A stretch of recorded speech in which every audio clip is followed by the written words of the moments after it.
to the Master Your Moment podcast.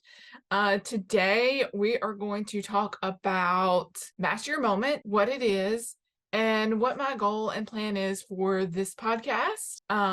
We're going to cover a lot of things today. So let's get started. So I want you to imagine the last minute game, winning shot in a basketball match. The clock is ticking down. The ball is in the air, and the entire stadium holds its breath. Have you ever been in a moment like that? In that split second, a player seizes the moment, sinking the basket and securing victory. It's a scene etched in sports history, a testament to the immense power of seizing that crucial moment. But beyond the court, in our everyday lives, similar moments of opportunities await, often unnoticed, yet holding the same potential to change our destinies. We're going to unravel the secrets behind these moments and uncover how seizing them can redefine our lives. Hi, I'm Leslie. I guide people into mental, emotional, and physical wellness. And I started Master Your Moment a year ago when I had gone through in 2021. I had joined the Brian Johnson's heroic coaching program. And I started that in January. It was like, a whole year long of studying and figuring out like who I was, what I wanted to do in life, and creating specific habits and routines that's going to help me get to where I want to be. And by the end of it, I was like, this is me. I want to be a coach. Like I already come from a counseling background, but I really, really, really wanted to inspire other people. So after going through that program in December, we culminated with a Spartan run, which I never thought I would do because I thought it was like way too intense for me. But I had gotten down to like the weight I was in high school. I felt so incredible. In January, I was like on like the best moments of my life. I was like telling my friend, this is the happiest I'd ever been in my entire life. And all I wanted to do was like get out there and help people get to their moment of happiness. But I also understood that it was like he always preaches, like it's your decisions that you make moment to moment to moment. And every point in your life, you have that moment of choice and decision to choose. Are you going to go into that moment with a +1 and making the right decision, or are you going to go with maybe not making the best decision? But all of us kind of know internally, like, what is the best decision for me, or what do I need to do in this moment? And if you don't know, then you know that you need to seek help in it, right? And connect with someone.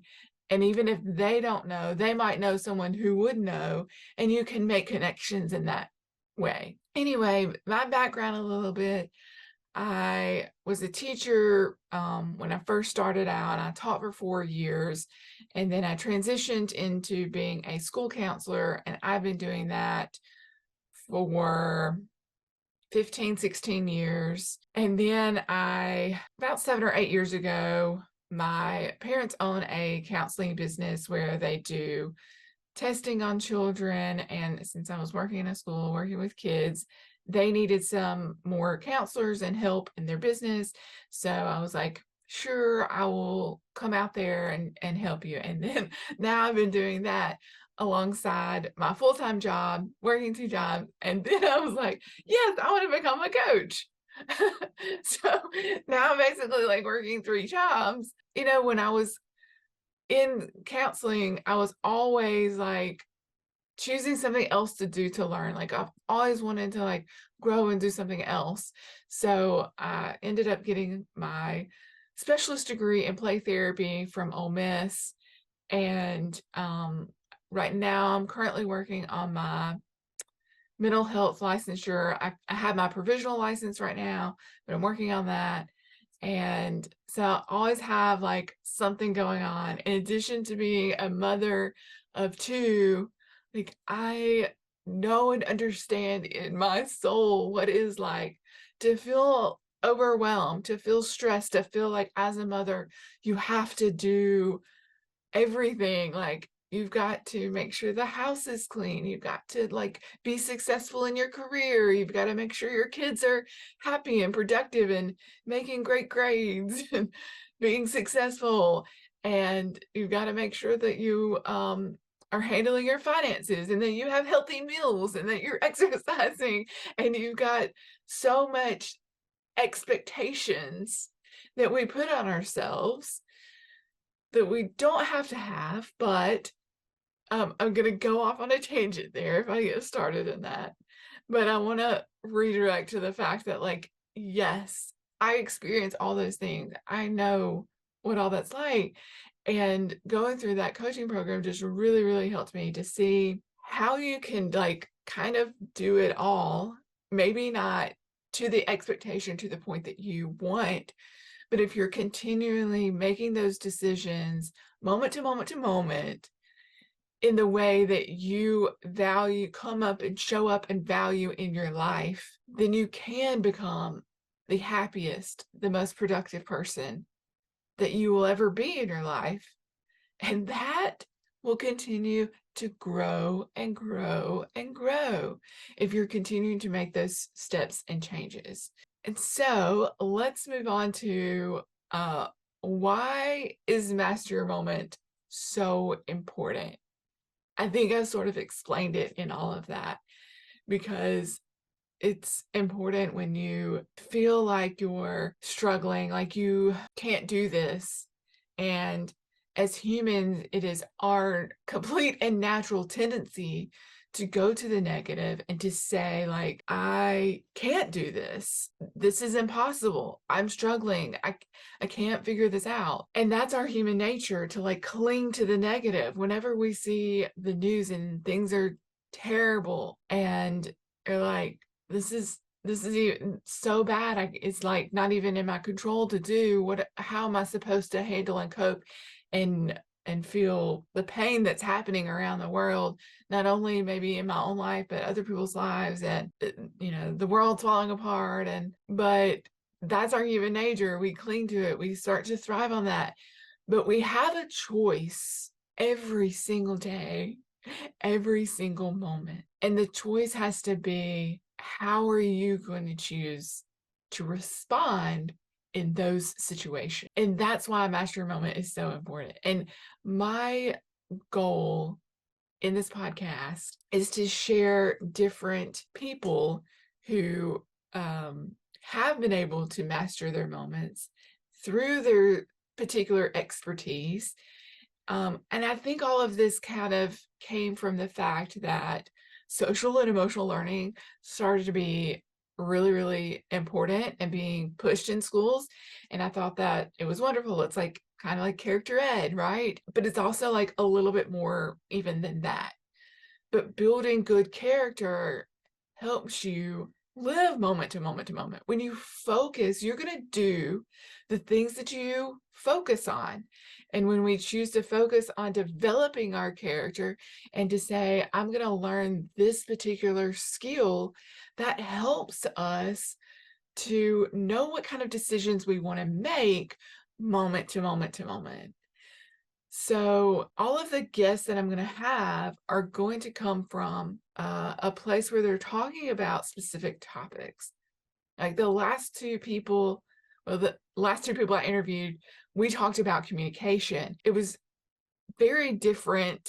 Like I interviewed one person, that interviewed another two people together, but they were both on communication and they came from very different angles.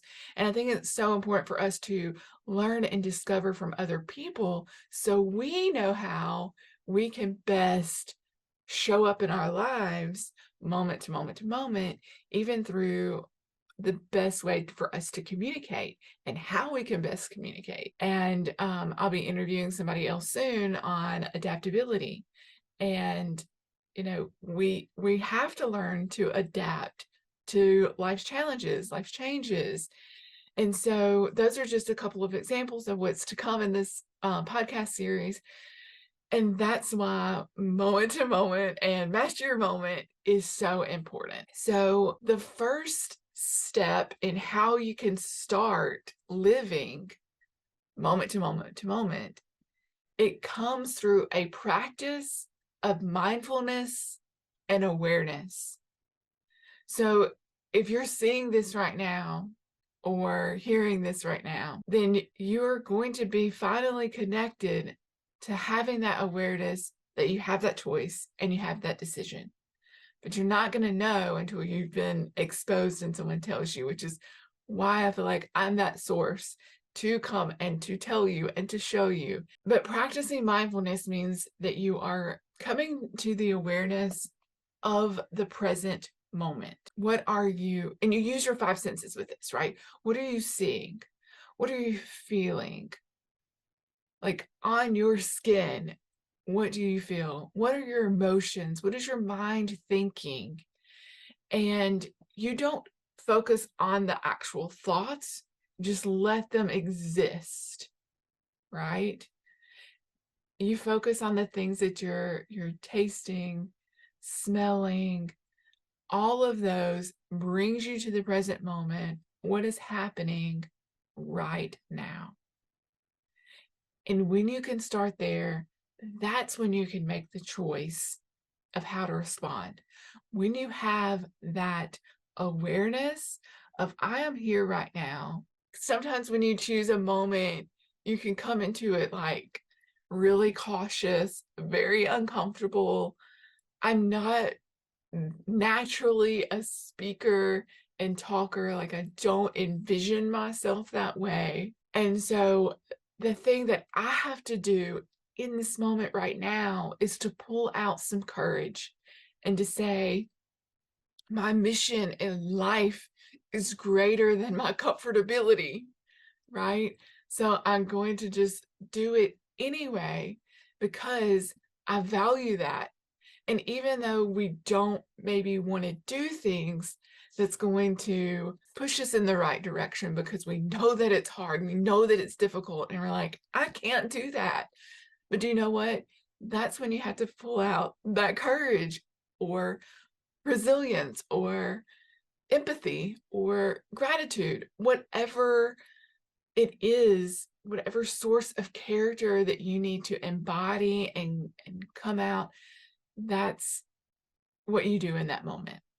And the only way to do that is to have that sense of awareness about you in that present moment. So I'm going to give you an example of a day that I was struggling really badly. I was having one of those days. It was a couple months ago, right? And it was just one thing after another, like running late for work, and then something else happened, like different little things that get out of your control. You know how you have like one of those just like bad days when you like spill coffee on yourself and you have to go change clothes, or your tire is low in air and you've got to stop and fill it up, and you feel very stressed, very panicked. And then I received an email from someone at work, and it was like not written very nicely to me, and it made me feel like I'm not doing a good job, or I haven't done something right, or it felt very attacking like. And I was like, oh my gosh, I've got to just like breathe for a minute. I gotta let go of this like stress, anxiety that's coming on to me, that's creating this bad day. Like, I did not wake up this morning thinking, I'm gonna have a bad day today. Yep, that's what's gonna happen. No, I woke up that morning, I'm gonna have a great day. I have the skills that I need to be successful, to make it, to be happy. And then life throws you these little curveballs, and he's like, here's one, here's one, here's one. And you're like, oh my gosh, no. So I need to be on the defense. And I had to tell myself in this moment, what am I going to choose to do? Am I going to choose to get angry and write a mean message back to this person? Am I going to go stomp my feet down the hall and talk to the principal about it? No, no, no, no. No, I'm not going to do that, because I've practiced different skills to help me to cope when I have those issues or when I have those days.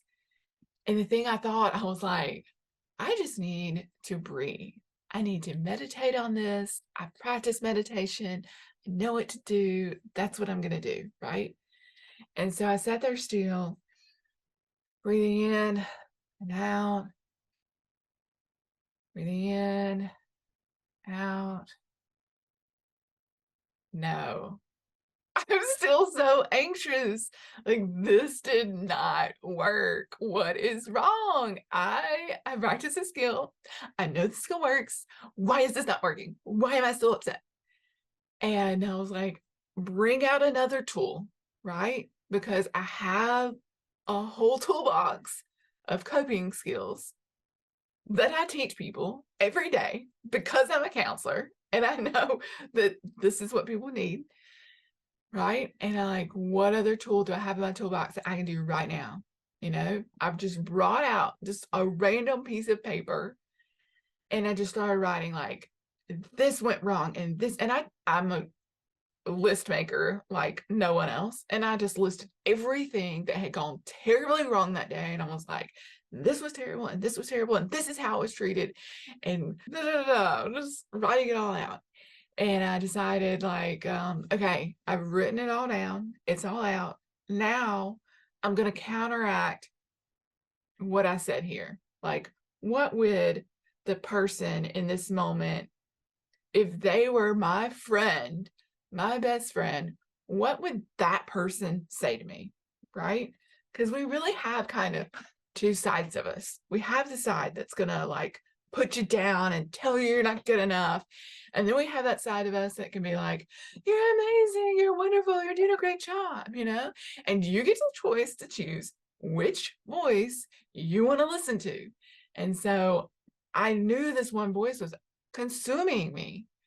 And I had to like take a step back. And when you can see it on paper, when you get it outside of yourself, that's why sometimes just talking to somebody is so important, especially like if you're not really a writer and don't really like journaling. Everyone has their different avenue. But I had written everything down, and then I went back and I said, as my best friend, how should I respond to this person in this moment? What would I tell them if they were my friend? And I just started writing down like, that's happens. That's okay. Like, it may be on this person, or you didn't do anything wrong, or whatever it was. It was a few months ago. I'm not going to remember every little detail to it, but I just responded back to that person in pain and said, look, you're doing the best you can right now, and that's okay. And so when I was able to get that all out on paper and let it go, like, I had the best day the rest of the day, and I never once thought about any of it again. I was like, it's gone, it's done. And so that is my example of me personally practicing Master Your Moment, the skills that I teach and the skills that I practice to help me get through a moment that was not great for me that day. And that's really minor, but I've had a lot of other obstacles. So with Master Your Moment, I have 5 pillars to Master Your Moment.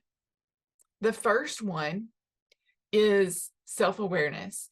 And I already talked to you a little bit about that, because that is like the core sort of value, is like having this self-awareness. Because if you don't have this self-awareness of who I am and who I want to be, it's going to be harder for you to take those next steps, right? So what I did to figure out, okay, well, if I don't know who I am, what do I need to do? And in the coaching program, what we did was we took a quiz. We all love quizzes, right? It's not my quiz, but you can go to viacharacter.org, and I'll see if I can link it in the descriptions. But you can go there and it lists 24 character traits, and it will give you your top 5. And when you have those top 5, that is sort of like, okay, these are my strengths.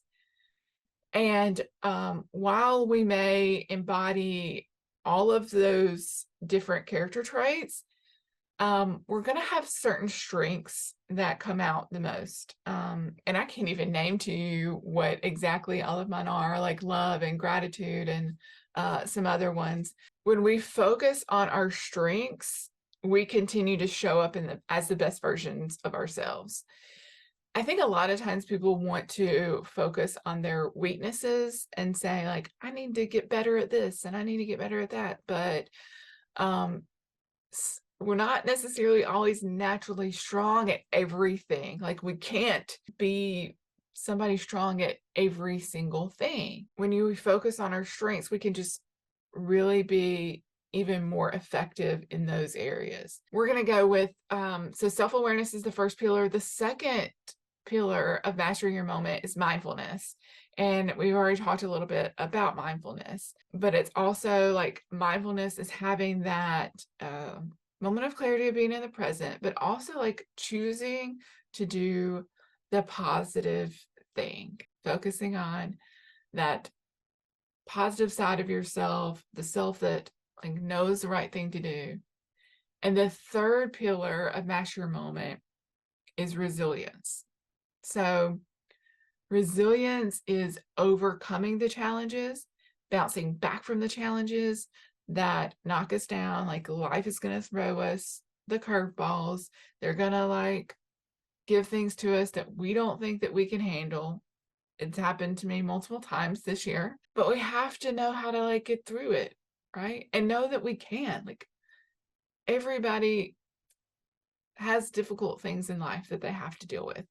Everyone does. When we build our resilience, when we can come back and not forget what's happened to us, but have an acceptance over, yes, this did happen, then we come to a better place and we're able to like keep going, even if it's a struggle. Okay, then the fourth pillar of master your moment is preparation, which is when I make all my list, right?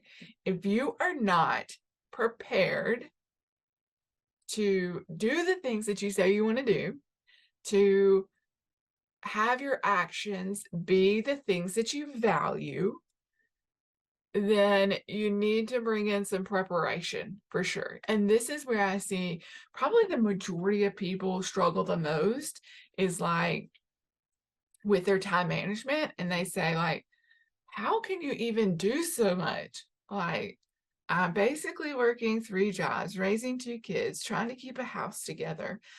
I mean, I have the support of my husband, and he's absolutely amazing, but it all boils down to my preparation. I plan out my day exactly how I want to do it. I start with my master your moment routine of the 6 practices that I do each day. And then I get ready for work, and I utilize the time that I'm commuting to work by listening to an audiobook with my daughter. We listen to a book together. We laugh about it. We cry together. We talk about what's happening in the book as we're reading. We pause it and do a little chat, like it's getting to an intense moment. We squeeze each other together. Oh my goodness, what's going to happen next? Like, I create moments in my everyday life by planning them. Life is not going to just, life can just happen to you. You can just let it keep coming and let the waves flow, and whatever happens, happens.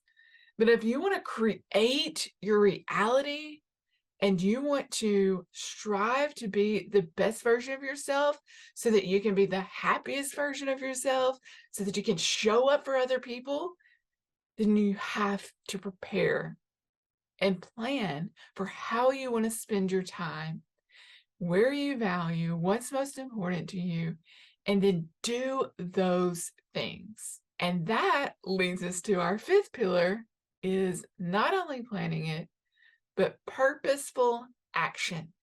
When you can take action on the things that you want to do, right? Like first you get that self-awareness, which is deciding what the character traits that you value. Then you practice some mindfulness by being aware of those things that you value and when you need to use them to bounce back from that resilience, to plan for events that might be coming up that might be stressful, right? And what skill are you going to use to pull that from?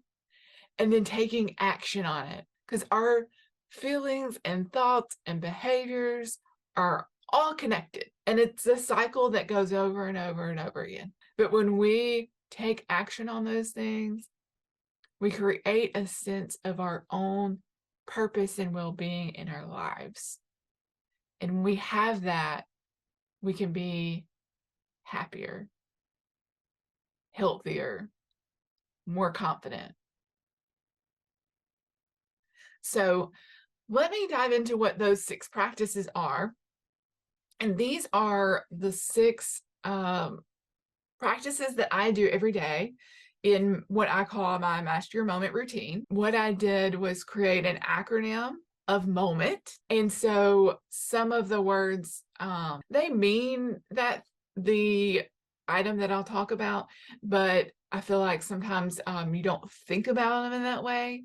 So I'll explain it as I go through them. The first letter in moment is M, and M stands for meditation. It is really just being present.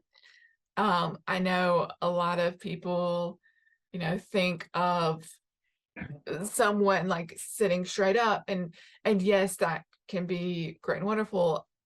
I personally like to lie down.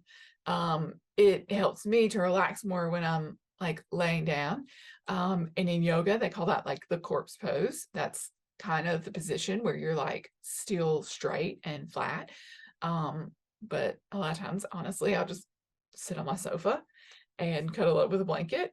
And that's fine too. The straighter you are, the more focused you will be on being awake. I think sometimes if you go into too relaxed of a state, you fall asleep. And the purpose is not to fall asleep. The purpose is to be awake and to be aware.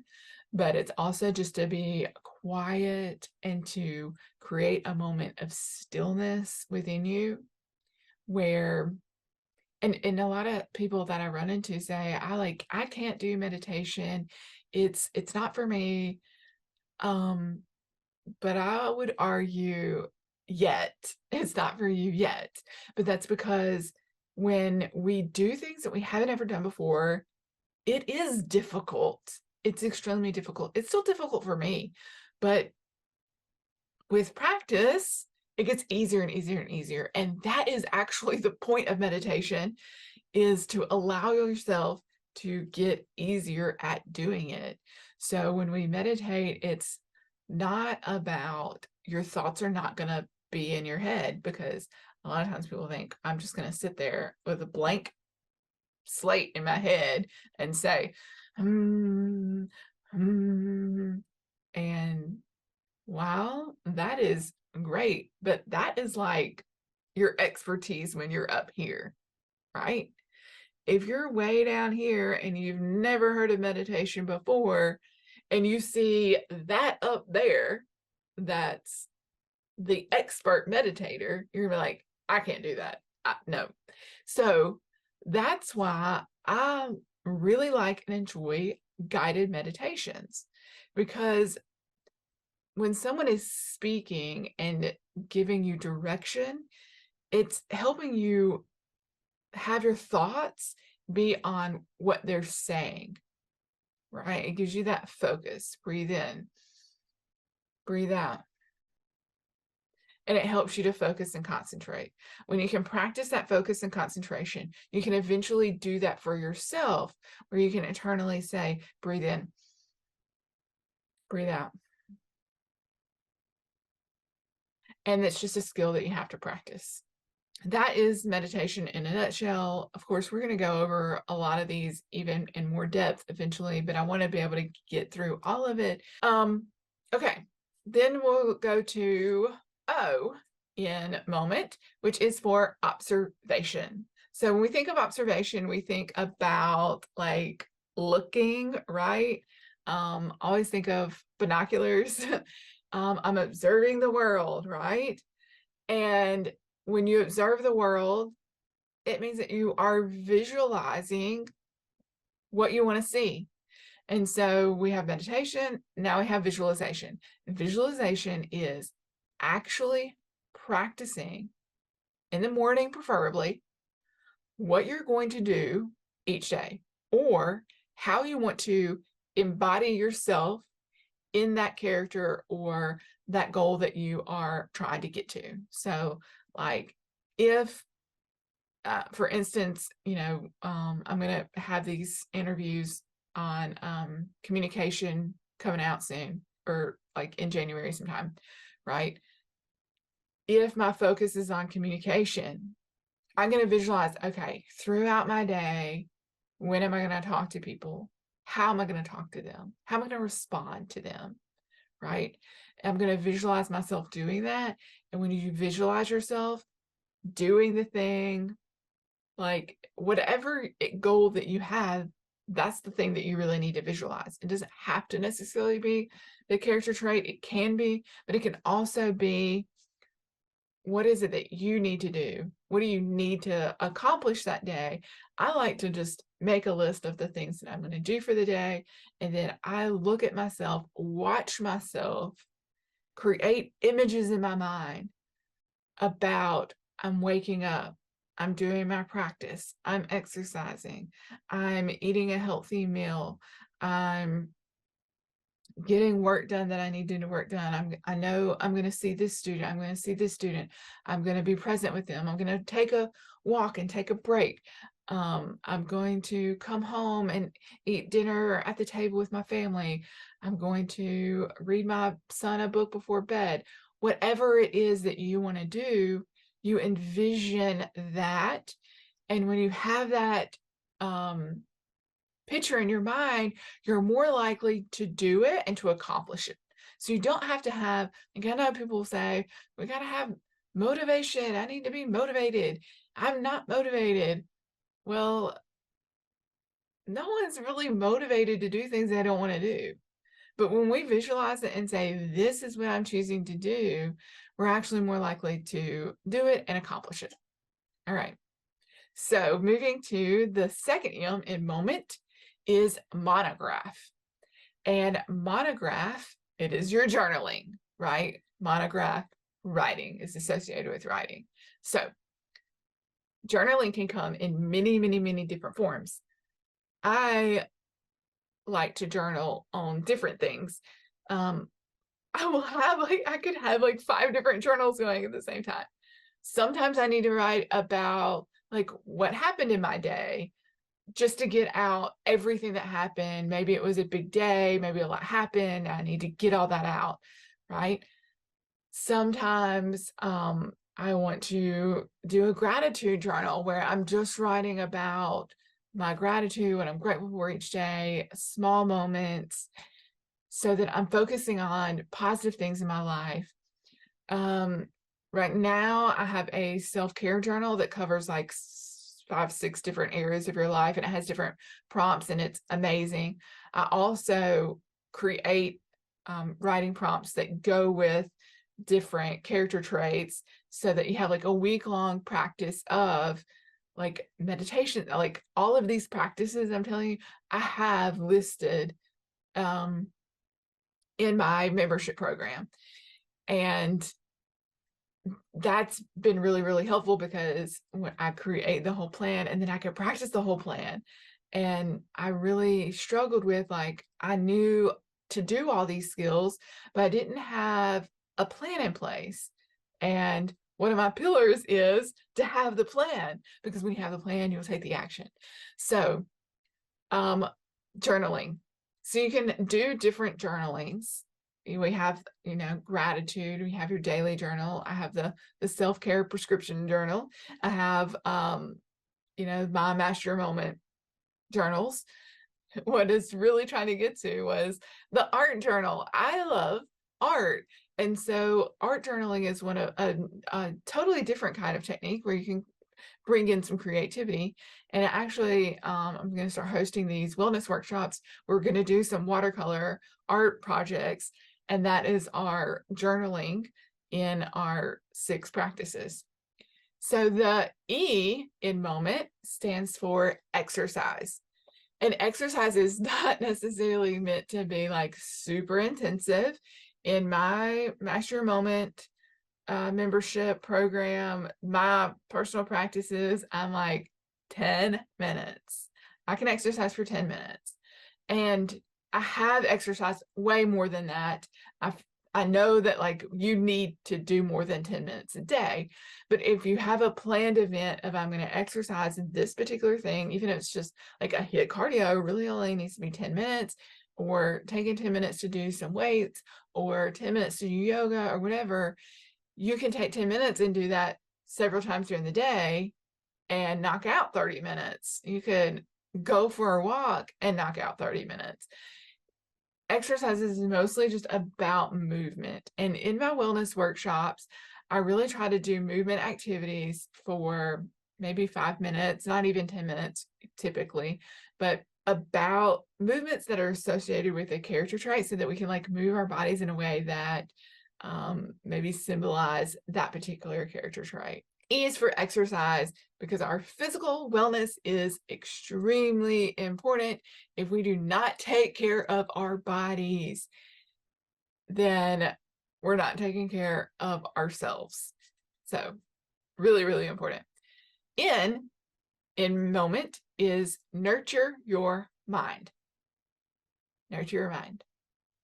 And nurturing your mind can be in so many different ways.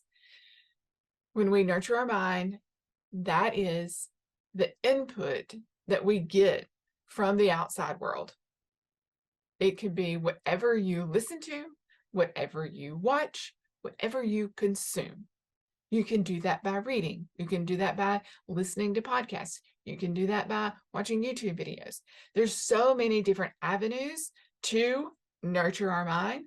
But when we nurture your mind, you're talking about nurturing it. So it's talking about growing your mind. So it's talking about consuming the things that's going to help your mind grow, help your soul, your body, every bit of you grow in whatever way needs to grow.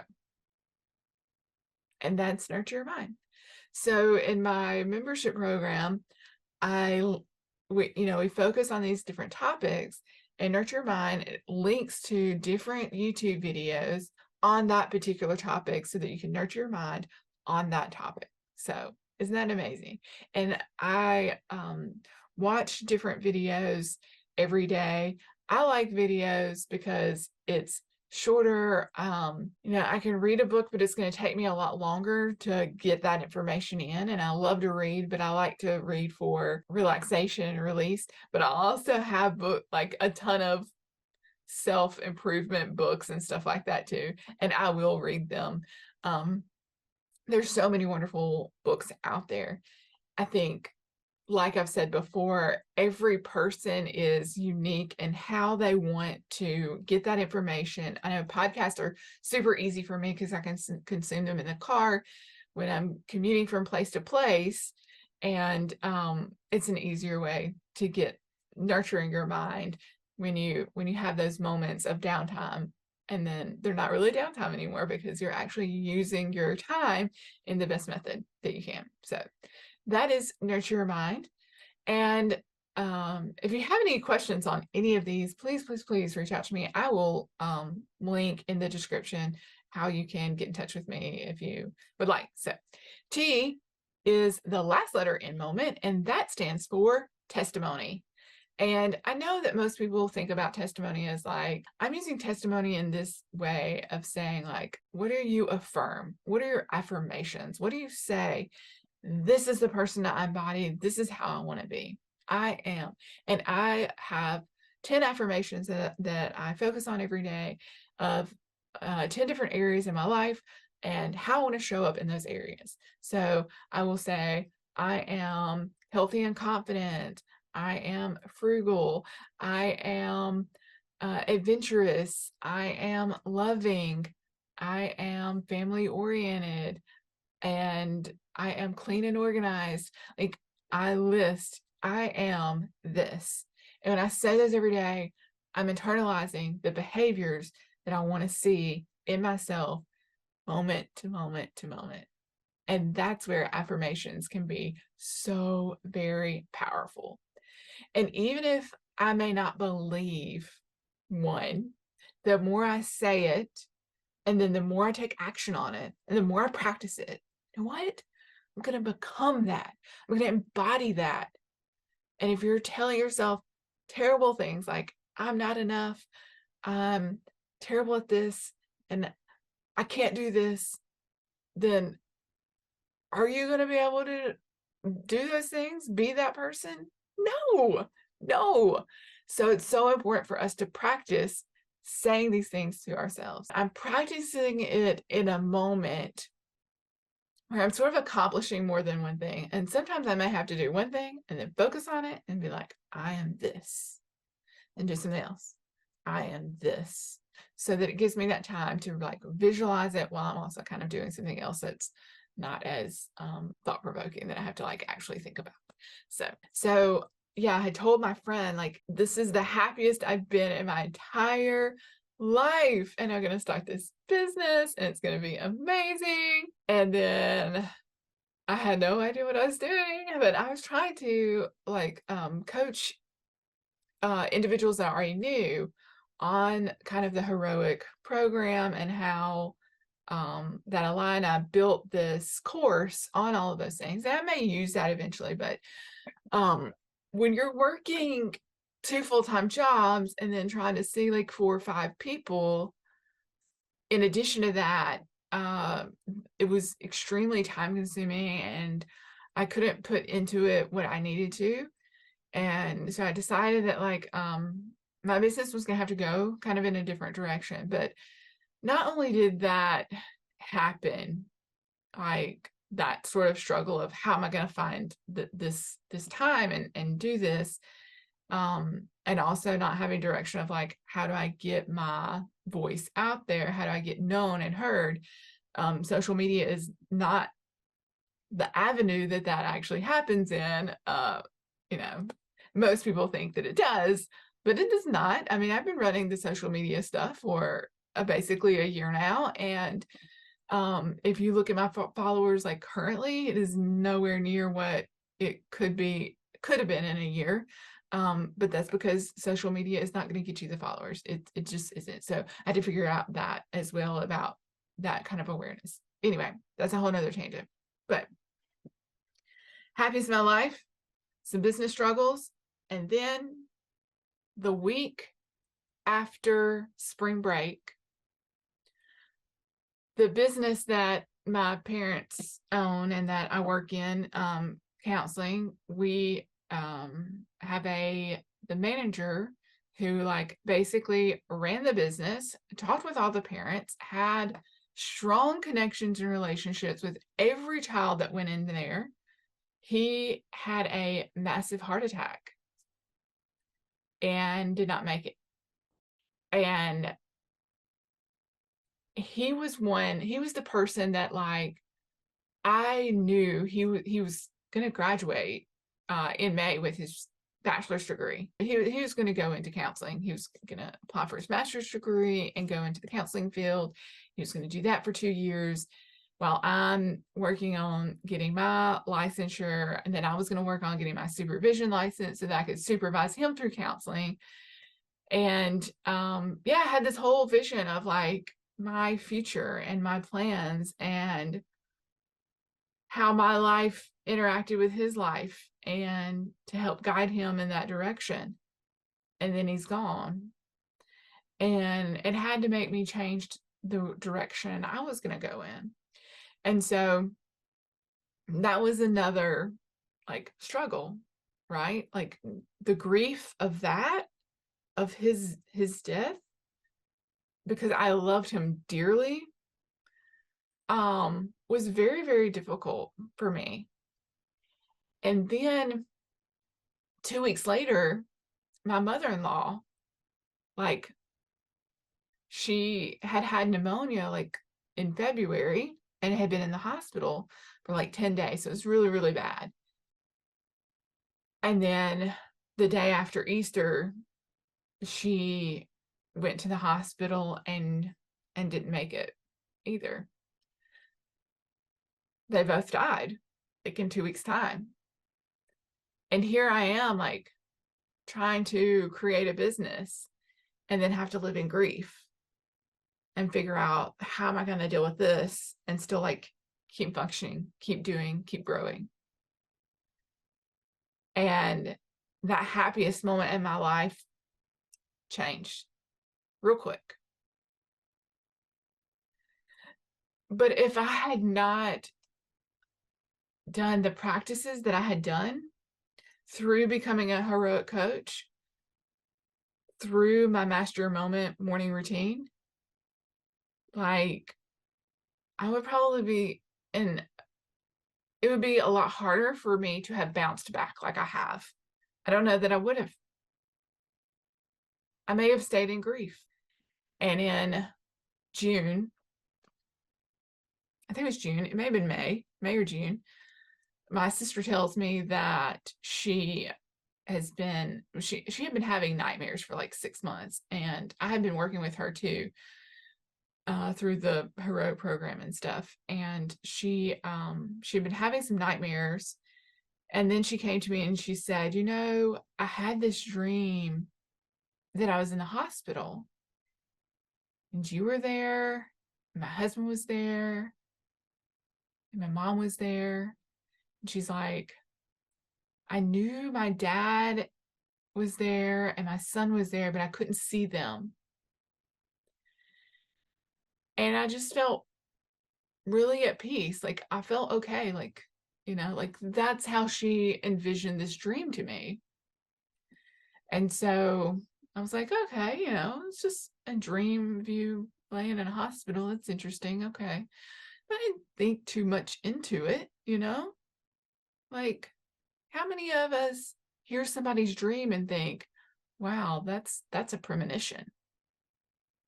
Like, I don't normally think that. And then July 3rd, she got diagnosed with cancer.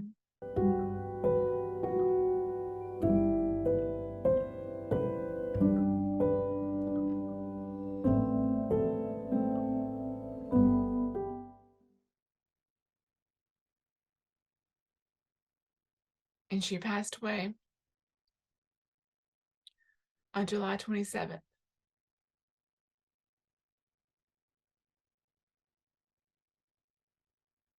And you know what I did? I kept writing my practices. I kept practicing because that's what I knew I needed to do in that moment. I don't know how these deaths will impact me, but I do know that I will be stronger and more resilient and helpful because I've gone through them. These practices have helped give me a grounding. They've helped give me a center so I can meditate on grief. Actually, I have a whole series on grief. Like, that's like the one thing I did as soon as it happened. I'm like, I know I'm going to be in grief. How am I going to handle this?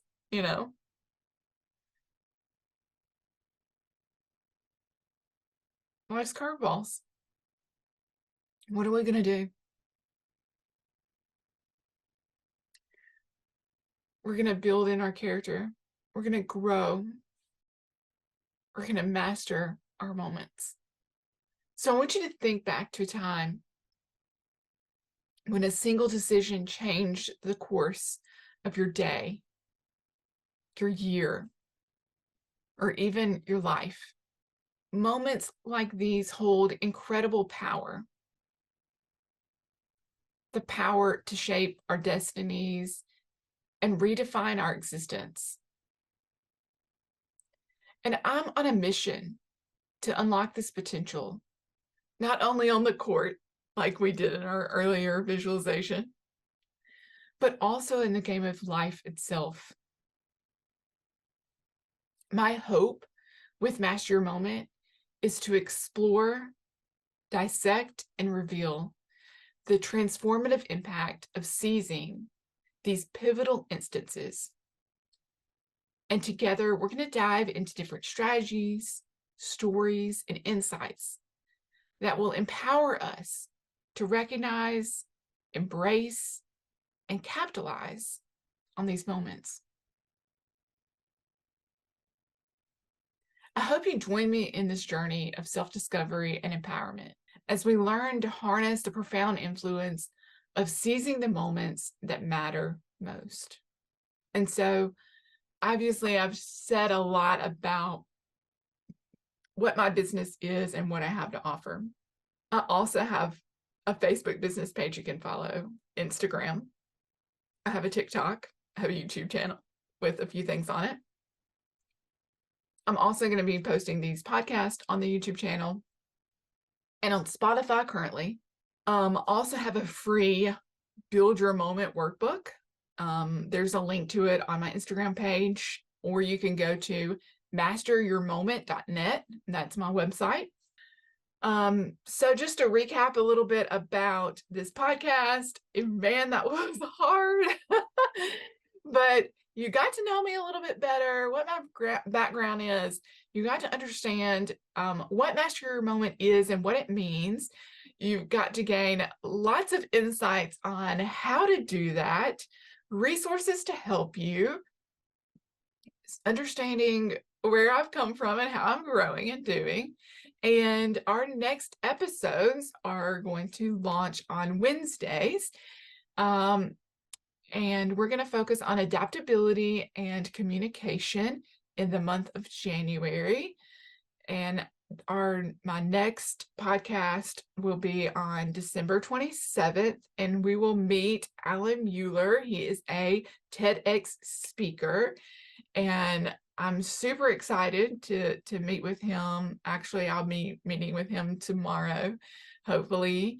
So thank you so much for staying and listening. If you've listened to this the whole way through, and follow me to master your next moment.